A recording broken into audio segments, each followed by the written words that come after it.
Good afternoon. It's been a long week, but a good week. I have a confession to make to you, and you may be able to tell this about me already, but I'm a lawyer by day, but I'm secretly a private investigator in my heart because I love reports and details and things like that. And that's really what this case is about. First of all, for months, and really since the minute we started working on Quentin's case, we've been thinking about what in the world happened on that evening to Miss Jessica. And the problem is that there was a non-focus on who really did this to her. And then thereafter, a failure to investigate the facts in this case fully. Now, I thought about this over and over. And actually, when we went out there on Thursday to look out at the scene where the car was, I noticed that several of you went across the street as well. And we did that. And we wanted to get a perspective of what happened exactly. Saw some of you look down the street because actually what happened is this. The firefighters indicated that she came from a different area. She came from a wooded area and walked towards them. And that's a detail that you've got to pay attention to. She wasn't just at the car, or we don't even know if she was at the car. But we do know that the first firefighter, at least two or three, said that she came from a different area. But that was not something that was focused on from the beginning. And what will happen is that Mr. Peterson is going to elaborate because we kind of had different witnesses that we had to deal with. But in the beginning, the point that I'm trying to make to you is that it's the details of things that you cannot ignore. And I believe what Mr. Champion would have you do is just to ignore details. Eric or Derek, oh, this person said that. They were in shock. But the point of this is that reports were given. And what we can do is go back and look at what they said, because that's the purpose of writing a report. Now, here we are. Mr. Peterson and myself, we have to make sure that you stay on focus here in this case, because it's the state's job, not our job. It's the state's job to prove that Quentin Tellis committed this crime beyond what's called a reasonable doubt. And reasonable doubt is at every step of the way when you pay attention to it in this case. I think they talked about putting a puzzle together yesterday. Law enforcement was putting a puzzle together. Still broken up. There's no picture here. Puzzle, each piece is broken, started in the beginning, not properly. So as a review through those witnesses, let's start off first with the fact that there was a call from Miss Jessica to her mother, or vice versa. And that call would have been about 6:48 that day. There's clearly communications between Quentin and Jessica throughout the day, that morning, and the phone records reveal that. But this last phone call, I believe there was some discussion about they thought someone was in the car, but you couldn't hear anyone in the car, and then there was no additional identifying information. So if we're trying to figure out when did things happen or when did a crime start, this 6:48 last phone call basically indicates from her discussions with her mother that she was going to be back home later. So a call, we're trying to get information from that, but there was an ignoring of the fact that she said she'd be home later to clean her room up. So at least at that point, we knew she was communicating fine and she was well. Now we have Miss Myers, who was her best friend. We heard her talk about that Jessica knew Quentin as Quentin. That's clear. And she said she never heard Jessica call him Eric. His name is Quentin. Why call him something that's not his name? Keisha knew Quentin as Quentin. Jessica knew Quentin as Quentin. She knew him. I know him. His name is Quentin. And on that Saturday as well, there were no problems between Quentin and Jessica as the three of them rode throughout Cortland. I know there was a remark by Mr. Champion that he pointed that out. He just said that in describing where they rode. And as a matter of fact, they came back by that area because that's just an area that they ride around in. Heron Road and some other areas, coming back to being dropped off later that day. Now, Keisha also told us a little bit of something about the fact that Jessica had indeed sold drugs to her knowledge, and that she had done that at least every other day for the past 6 months. Now, here's where I focus. Two things already we've looked at, and now we want to look at these first responders. Now, it's ridiculous to try in any way diminish anything that these individuals said. Sure, later on, they were in shock, but these reports were written, if you pay attention to what are written, because there are reports in there, if you pay attention to the dates on there, it's clearly a day or so later where they've had a minute to collect themselves and write what they experienced that day. Now, a report yesterday, 12/6 of 2014, 12/8, 12/9, that report is still going to be the same report to us today, which here we are, October 15th, 2017, which is today. So that's why we do them, so that we'll know and we can compare as to what happened that day. Now, if you recall, none of them, I don't think law enforcement mentioned at all that they brought them in to say, hey, okay, let's go through, let's look at your report, let's see what happened. That just didn't happen. You had a couple of the firefighters, and I'll be more specific with you. I have these, they're in evidence. You take a minute to look at each one of them. And honestly, I hope you didn't get sick of me saying, may I approach? Is this your statement? You wrote this that day? Yes, I recognize this. I wrote it. Cortland Fire Department. We had Mr. Cole Haley, fire chief. He was hesitant for some point. I don't understand. I don't know why he just didn't want to say what he wrote in his report, which was, when you look at it, it was very thorough, quite frankly. I asked what happened, and she said somebody set her on fire. And when asked who set her on fire, she would say what sounded to be Eric. It's spelled Eric, E-R-I-C.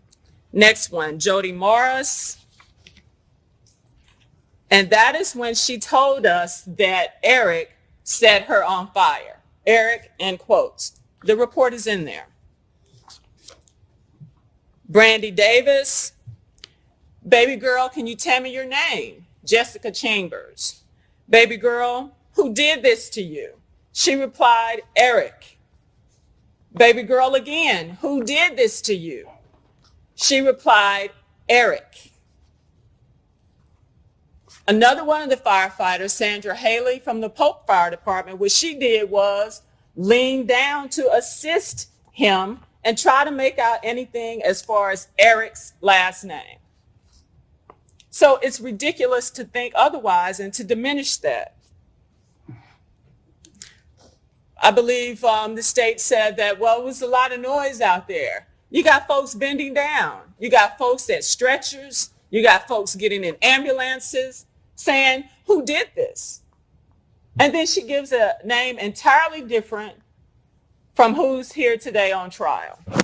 I can continue on. We have now Seth Cook, I think this Yombers. Guess what? No report. He didn't do one. You won't see one in. Well, Actually, he did do one, but what you'll see is I believe that he assisted with extinguishing the fire. So he came later to say yombers, or this additional information that he's giving 3 years later.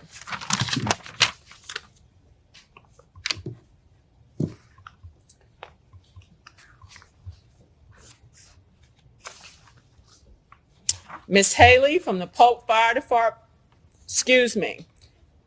from the Pope Fire Department, I bent down and said, honey, who did this to you? All I could get or understand was Eric. David Gamble, Pope firefighter. He witnessed another firefighter standing there, asked, who did this? She said, Eric. It's a report that's in there.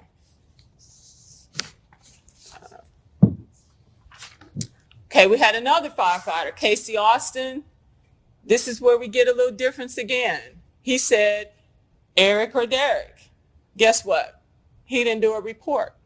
I said, normally, don't you do a report right after an event like this? He answered, yes, normally we do. He didn't, but then he came in and said something different from everybody else who gave a report. Daniel Cole, the head guy. Very thorough report. It's in there. Look at it when you get back there. I then asked what happened, and Jessica responded saying a complete sentence. Eric set me on fire. She stated multiple times, Eric set me on fire. Then he got in the ambulance with her. She said, in response to him asking again, he's close to her. Eric did. Again, Eric who? She said she did not know. Very thorough report.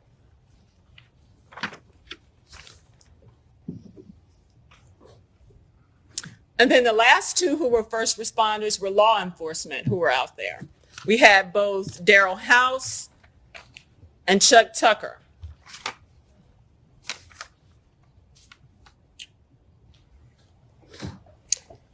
I asked Ms. Chambers, who did this to you? She stated a guy named Eric. I asked if this was her boyfriend. She said that it wasn't. Chuck Tucker, I got in the ambulance with her.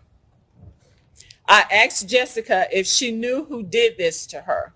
Jessica responded, Eric. I asked her, Eric who? So again, this contention that it was this or that. I'm not saying don't investigate anything else. What I'm saying though is investigate what's accurate and what's you already have before you. So here we have, like I said, I think I said this on Tuesday, 8 people individually who had their experience with her where they heard this name. It will be elaborated on, okay, really as to what the investigation was about this name, because it's not as they reflect. I think it was maybe 6 people. There's a list, but I think the way they describe it is that you get a list of the names of Eric from the Fusion Center, of which Fusion Center wasn't even mentioned in anybody's report anywhere. You look at the list, but you don't check out the list until you get somebody who calls in and says, okay, this Eric probably did it. So you take it and you compare it against the list that you have. So you really didn't check it out. And then there were 2 names that were actually interphone that the phone records, only one of them was checked out. So this idea that Eric was checked out is just not true. That's not accurate. And something that I was almost in shock when I heard this. And moving from the name Eric, there were 2 firefighters who were out there, who, by the way, their report is in there as well. And it just seems to me that law enforcement completely ignored these 2. Brandy Davis, Will Turner from the Cortland Fire Department. I know you remember them. I asked, wasn't there a strange man on the scene? One said, yes. He gave me a look. I think he said something like that a chill went through his body or something like that. A person who's right there in the midst at the very beginning, not an onlooker, none of that. This is a person that they thought enough to put in their report that this guy is suspicious.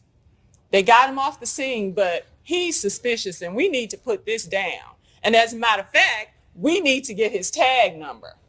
And that's what they did. Both of them indicated to you that, yes, this guy was there. Yes, we got a tag. Yes, we told Daniel Cole, the head guy. And what did Daniel Cole tell you? Okay, well, we gave it to law enforcement. His report is in there, Daniel Cole. Look in there, and it says, I gave it to, I believe, Dixon,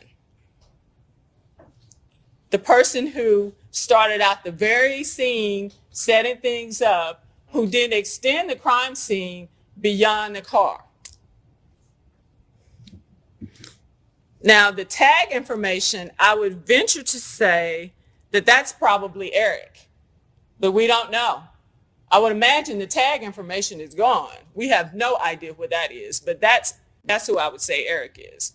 The person looked back in the woods, the very area that she walked from. But see, again, that's a detail that details weren't paid attention to in this case.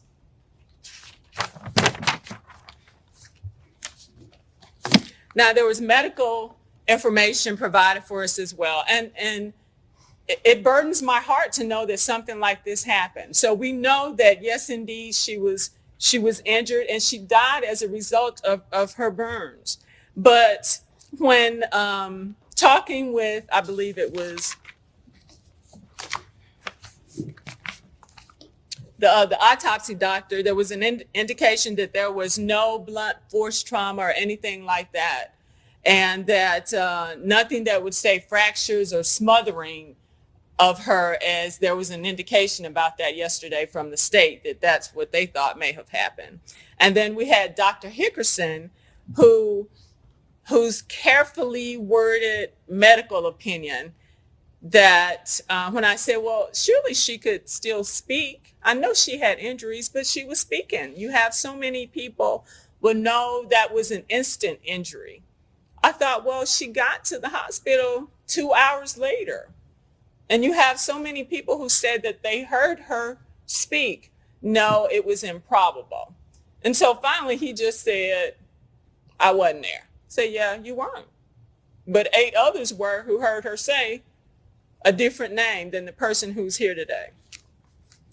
Now, DNA evidence, when we talk about that, I know Ms. Rogers went on to just kind of describe 2 processes. One process eliminated Quentin from that. It's a little bit more specific. So he wasn't included in those 4 individuals who were found on the keys that were allegedly, there's some question about that too, in my opinion, as to the person who found the keys. But there were 4 different type DNA combination found on those, of which he was excluded. The second type, he could not be excluded, but then there were also, it was a total of 4 male DNA in that combination. Well, he couldn't be excluded, but remember, he had been to the liquor store at one point. He had taken her to the hospital pretty recently before that. And then we got 3 people left. Now, who would you say of the 3 would be on there? Eric, probably. I would venture to say yes.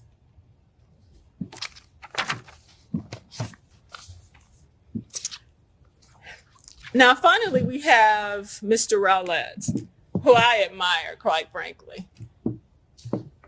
However, he was very frank with you about the reliability of cell phone records.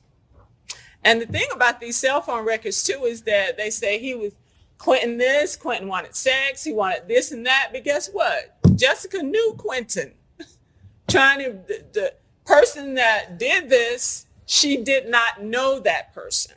So first of all, the cell phone records are revealing that Yes, she knew him and she'd been talking to him a lot. We got a week's worth of records where she knows who she's talking to. Now, as far as the reliability of these cell phone records, don't forget this now, because what he said is that the Cortland is kind of special because one, there's no tower in the middle, and then the data that you're going to get from cell phone records is not as reliable. Cortland, the scene of where everything happened, does not have a cell phone tower, and therefore obtaining data to determine a person's location is just not good. So we can't really tell, and especially if you're not using your phone. Obtaining data in Batesville is a little bit better because much better because they have more and stronger towers.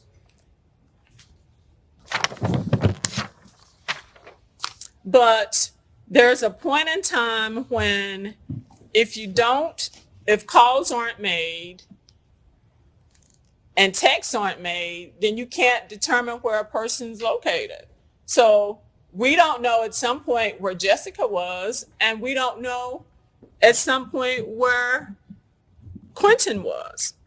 So if you can't determine the location, how is it that you can automatically place a person from wherever to being at the scene of a crime if you don't have location, no independent eyewitness, none of that? Remember how he talked to you about they have to corroborate it some degree. You have to try and use M&M still photos, other things. I said, is there independent witnesses who saw him there? Well, no, we don't have that.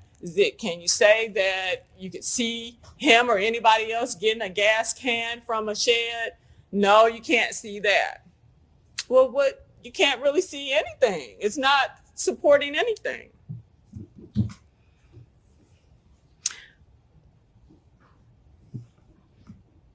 And just kind of in closing here for me, for my portion, the clips from the video footage from the store at M&M's reveal nothing other than cars coming out of a driveway. I asked that kind of continuously. Can you tell what kind of car is it? Can you tell who's getting out of the car? These are assumptions. This is what's called reasonable doubt, circumstantial evidence. You'll see that in there. Circumstantial evidence, not guilty. The judge read that instruction. Read it yourself, and then you can determine, this is not going to work, and we need to find him not guilty. I said this before about no information on cars coming out that they have all this footage of, but guess what information they did have on the very day everything happened, that if you think about it, it never even came back up when the state put on its case. We were the only ones who inquired about it. Law enforcement didn't mention it in any reports. Just wasn't talked about at all. But again, the information they did have would have been a tag number from a person that they thought looked back in the very direction that she walked from. Eric is not on trial today, but ladies and gentlemen, he should be. Thank you. Good afternoon, ladies and gentlemen.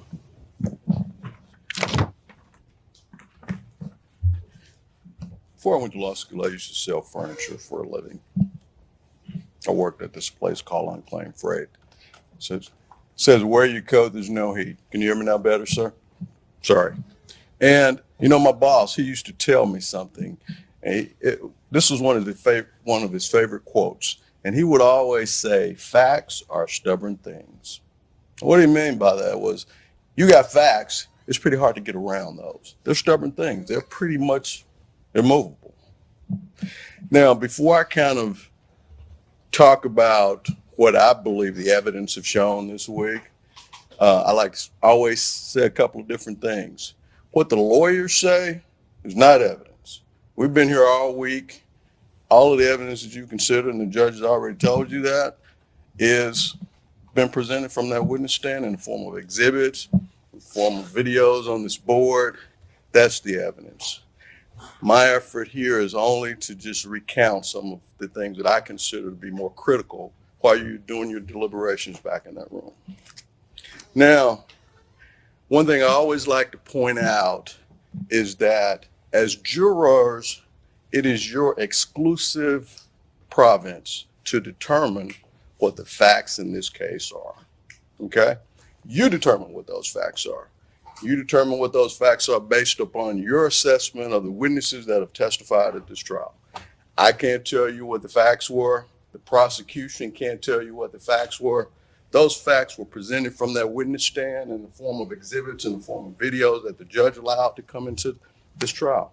And you make an assessment as to what you believe those facts are.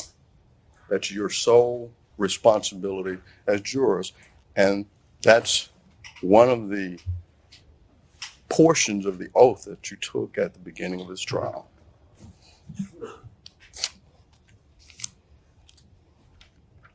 Now, Mr. Champion referred to it as well, your good common sense. We all have to make sure that we keep a good grasp of that, just our good common sense. I can't tell you what good common sense is, but I believe all of you know what that means. And finally, if my recollection is a little bit different from yours, please do not think that I'm trying to mislead you. I'm simply commenting on what I believe that the evidence has shown. We've been here since Tuesday, and we spent the bigger part of those days together, including yesterday. So, this is what I won't do. I'm going to try not to bore you. But let me start with this one premise. Jessica Chambers knew Quentin Tellis. Now, the prosecution would have you believe that Mr. Tellis constantly hounded this young lady for sex. That is simply not the case. When you go back to that jury room, look at the evidence yourself. Who was her first contact that morning? It was Quentin Tellis. And what did she do? She sent him a text that says, "You're up?" And he responded, "Yes." Now, what I want to do is kind of comment on some of the evidence. Ladies and gentlemen, this investigation was flawed from the very beginning. And let me kind of make a distinction. When I say flawed, I don't mean to suggest that anyone did anything intentionally. I don't want to convey that. I met some good law enforcement officers here. I met some good prosecution person here. I have a lot of respect for them. But I want to point out to you what I believe are some of the inadequacies in their investigation. Now, we asked these people and we place on them an enormous responsibility. The first responders, those guys have to come out and they have to look at all types of horror. Jessica Chambers died a horrific death. That young lady experienced a great deal of pain. And we asked these guys to come out, and ladies, to care for us and to comfort us and to protect us, as well as these law enforcement officers. They have a tremendous responsibility. So my comments are not intended, although some of them may sound like I'm trying to second guess, but they're not intended to second guess these folks. They're merely intended to point out what I believe are some important points that you should consider during your deliberations. Edward Dixon. You may remember the gentleman from the stand. Mr. Dixon was a gentleman, and he talked about who was with him. His responsibility was to basically go out and collect evidence at the crime scene. He did so. He taped it off. He put that, we've all seen this yellow tape that surrounds these crime scenes. Police line, do not cross. He did that. But his opinion was that the crime scene was the car. Now, when you all went out there, you all remember we went out to the crime area where the little tree farm was across the road. Got a chance to walk around. Mr. Dixon kind of taped that little area off. And I talked to Mr. Dixon, and he, from that stand. This was a gentleman, if you don't remember, this is a guy who say he lives in Sardis. He's been doing this for 22 years, but he couldn't recall how long it took him to drive to work. That gentleman. Now, he taped off the crime scene, and he collected evidence. But he collected evidence, and he provided an inventory of the evidence that was collected from this little area. In spite of repeated indications that when these first responders made it to the scene, I believe one first responder, he indicated that when he made it there, it was a dark area. There's no street lights or anything out there. When he made it there, they pulled up, they saw the fire, and then out of the corner of his eyes, he saw something, I believe he described it as a zombie, and that's no disrespect intended to Ms. Chambers. But he said he thought it was a zombie. What did he do? He backed the truck up because he needed to get a handle on what was happening. He needed to protect his co-workers. And once he did that, and once he can assess that situation, then they provided Ms. Chambers care. They took care of her. They tried to provide whatever comfort they could to her. Okay? But she was coming from a wooded area that was away from the car. Okay? And while we have heard about these search and rescue teams that went out and apparently scoured this area and tried to collect evidence, we have seen no evidence that was collected, other than the evidence that would have been collected that was presented from this jury, from this witness stand. And I think it was a lighter, some articles of clothing. And those items were in evidence. My memory is not as good, but you'll be able to look at those items. But what you won't see is items that were collected from elsewhere, from the area where she came. And I believe that is critical, ladies and gentlemen, because just as you walked across the street to the area that indicated it was a tree farm looking, just trying to get a lay of the land, law enforcement probably should have done the same thing.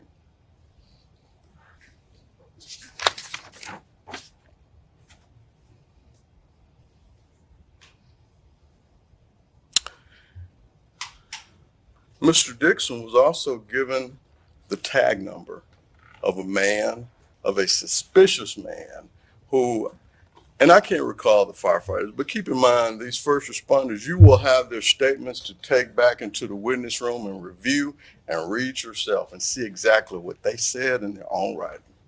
But he indicated that there was a middle-aged black man. He described it with detail. Look at the statement for yourself. This black man had on glasses, he had on a Bluetooth in his ear, and he looked at him with a stare that made him very uncomfortable. And he said, "Look, buddy, you need to leave. I'm going to get somebody to escort you out of here."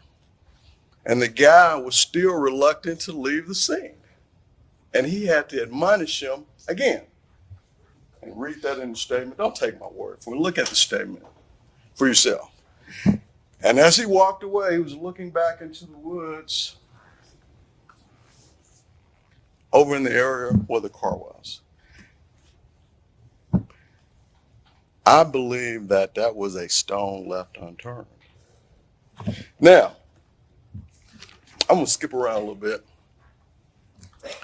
We got information yesterday from a gentleman by the name of Paul Rowlett. You're going to remember him because he's the gentleman that gave you a bunch of information on this big screen here. We had to dim the lights a couple of times and look at it, not the videos.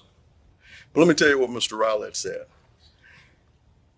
He said the collection of data is not his role. He analyzes data. And ladies and gentlemen of the jury, I submit to you that you cannot analyze data that you never receive. The role of collecting data, especially in a murder investigation, is the role of law enforcement. That data has to be presented to Mr. Rowlett so that he can perform analysis. He can probably put together a 100-piece puzzle on the floor.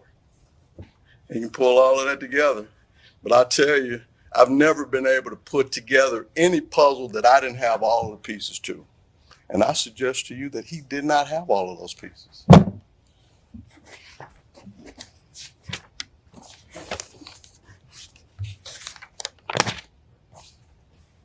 Now, so we left the crime scene and we're on the next day. And Tyler Mills or someone at the sheriff's department gets a call from a gentleman by the name of Jerry Lee King. Do you recall him? Mr. King was a guy who was walking his baby girl, and he found these keys, or so he says, and he picks them up out of the ditch, and what does he do? He gives them to his 1-year-old baby to play with. I don't mean that to be disrespectful. I'm just recounting the facts that he testified to from the witness stand.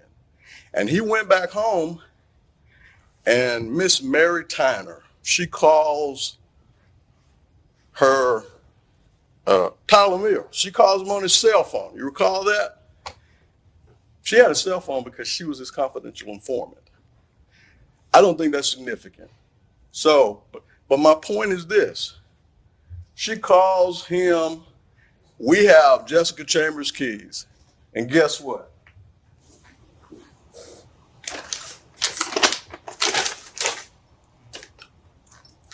You heard the testimony, ladies and gentlemen of the jury. We knew that those were her keys because of that. That little green tag right there. I live in Jackson, okay? Unfortunately, I've had a couple of car accidents. I always get my car fixed at Capital Body Shop. Capital Body Shop has a little tag on this thing. It's red and white with their name on it. They give it to everybody who has work done at their place. If you found my keys, I doubt very seriously you would know that they're my keys simply because of that tag. Again, ladies and gentlemen of the jury, that's not my testimony. That was what Tyler Mills testified to from the witness stand. We got Jessica Chambers' keys. Well, how'd they know they were Jessica Chambers? Because it had a little green tag on it that says Ben Auto and Diesel Repair. And then what happened with the keys at that point? They took those keys, and he didn't take a picture of them at the house where he found them or where Mr. King presented them to him. He took those keys and they went back down the road and put them in the grass and took pictures of them based upon what? Solely on the word of Jerry Lee King. Now, we know Quentin Tellis and Jessica Chambers were in close proximity to each other. But now, how those keys were connected to Mr. King finding them on the side of the road, I don't know. But I thought that was something that you should give consideration to. And you'll see the pictures. You won't see a picture of these, and those are the keys there, ladies and gentlemen. The little pink rope has them. The little pink rope is on them. And they're laying out in this little grassy knoll, and I believe you'll recall his testimony. I said, well, it was a gully. We call them ditches in Canton. But I said, how deep was it? And I said, like that. And he said, no, not that deep. It was more like this. Just recall his testimony.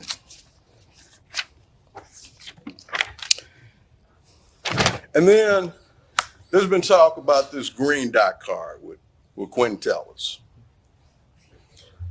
It's never been disputed. As a matter of fact, Mr. Tellis told them that he went to buy this green dot at Fred's. And Agent Blunt, significantly in his testimony, and as it relates to Mr. Champion's closing argument, he indicated that everything has been verified by video or some other means. Well, Detective Blunt testified from the witness stand that he went up to Fred's and he took a picture of that video surveillance showing Quentin Tellis and Fred's. You recall that? And when I asked him, you know, there was one exhibit that didn't have a time on it. Then we ended up doing a smaller exhibit. And this exhibit had times on it. You recall that? And I asked him, The judge allowed me to question him again on that very issue. And I asked him, I said, did you verify that the time on that picture was accurate? And he said, no, it wasn't verified. There was a time on Fred surveillance. We don't know when the time was, but we know he went up and took a picture. That is just another flaw, in my opinion, in this investigation. Now, I talked with Major Barry Thompson. Major Thompson indicated, I believe, for the first time, and when I say for the first time, I don't mean he tried to hide anything, but he was a witness who talked about how extensive this investigation was. Remember? So there was MBI, there was FBI, there was ATF, there was U.S. Attorney, there were Panola County Sheriff's Department individuals. You recall that? And no Eric or Derek, other than Derek Holmes, and I don't want to mislead you, was viable. But he indicated very little about what investigation was done to eliminate these individuals. Now, you're going to have some DNA testing when you go in the back, and you'll see everyone who was tested, DNA tested. Ladies and gentlemen, those were very few. I don't know what process they used to eliminate these suspects. I don't know how many suspects they eliminated. We talked, or they testified to there being hundreds. I believe there was testimony about this fusion center that provided hundreds of names. In Panola County, Mr. Rowlett said, well, I even took that and expanded it out 1 degree. But ladies and gentlemen, that goes back to my earlier statement. Mr. Rowlett, I do not care how thorough his investigation skills are. And I believe he's a great guy, and I've heard that he's an incredible analyst. But you cannot analyze data that you do not have. And law enforcement was in charge of collecting this data that was ultimately, as Mr. Rowlett said, processed by him, that he analyzed, he said he processes it, he analyzes it, and he disseminates it. But the data has to kind of be dumped over into that process. And you can't analyze data that you do not have. And that data would have come from law enforcement.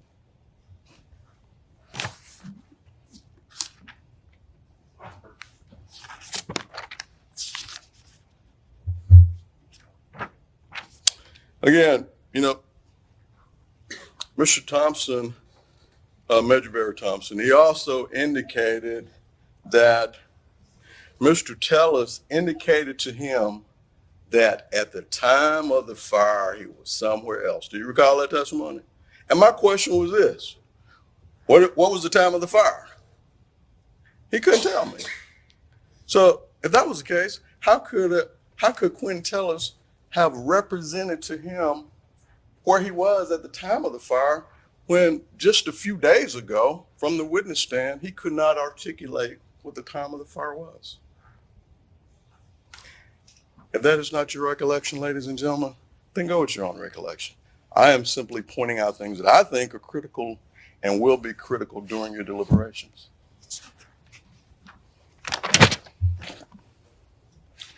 And again, I believe Mr. Thompson was as thorough in responding to my questions as he could be. But I think the vagueness of some of his answers reflect directly on the vagueness and the insufficiency of this investigation from the very beginning.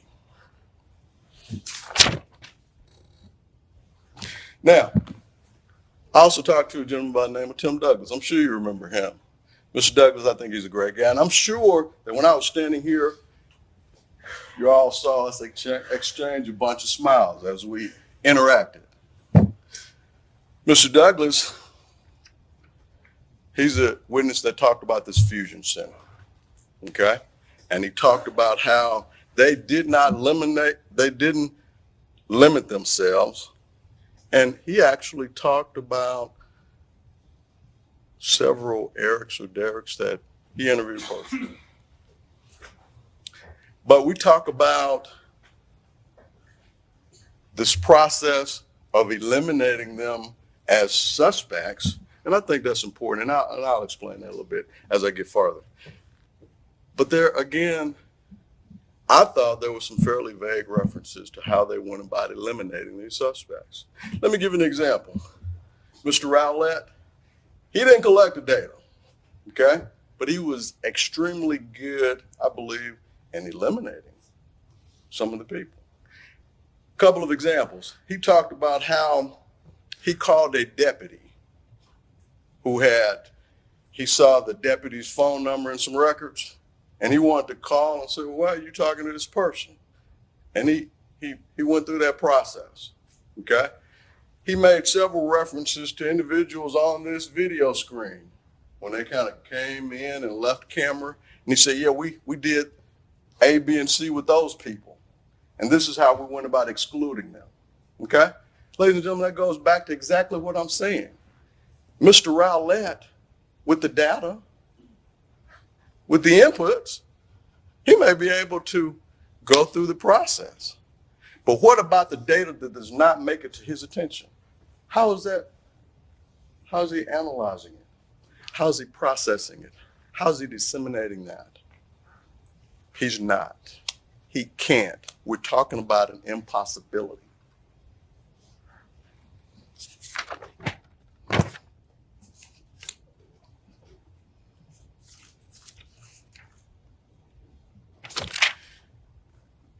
We cannot escape the fact, ladies and gentlemen of the jury, that Eric. Now, the prosecution has said Eric or Derrick. I believe when you review the statements, you're going to see mostly Eric. And it was asked several times on cross-examination by my law partner. She said, how was it spelled? E-R-I-C. That's how it was spelled. Eric. Eric. The judge talked to you all a lot this week. You know, he says you're going to hear a lot of repetition. And every time you came back up into this box where you're sitting now, he said, did you follow my instructions? Ladies and gentlemen, what you've also heard a lot of repetition on this week is Eric. E-R-I-C. Quentin Tellis was interviewed 5 times. 5. Almost held up both hands. But 5 times. Voluntarily. They never had to force him there. He never requested a lawyer, even though I thought he should have. He didn't. He tried as best he could to answer the questions of the persons who were interrogating him. And he did that over and over and over again. You know, my undergrad was in finance. And part of some readings I did when I was in undergrad at Jackson State was to read some of the writings of Warren Buffett. Warren Buffett he made this quote, and he says that if the police follow you for 100 miles, at some point, they're going to have a reason to pull you over. I don't know what that means. I'm not sure if I've ever been followed for 100 miles by police, but I think it's fairly viable. Ladies and gentlemen.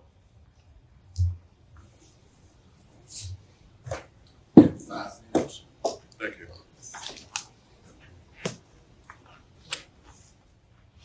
This is Erica Chambers. We have seen her. This is a young lady. I'm not sure when this picture was taken, but it accurately reflects what she looks like. This was her during happier times. Erica Chambers knew her killer.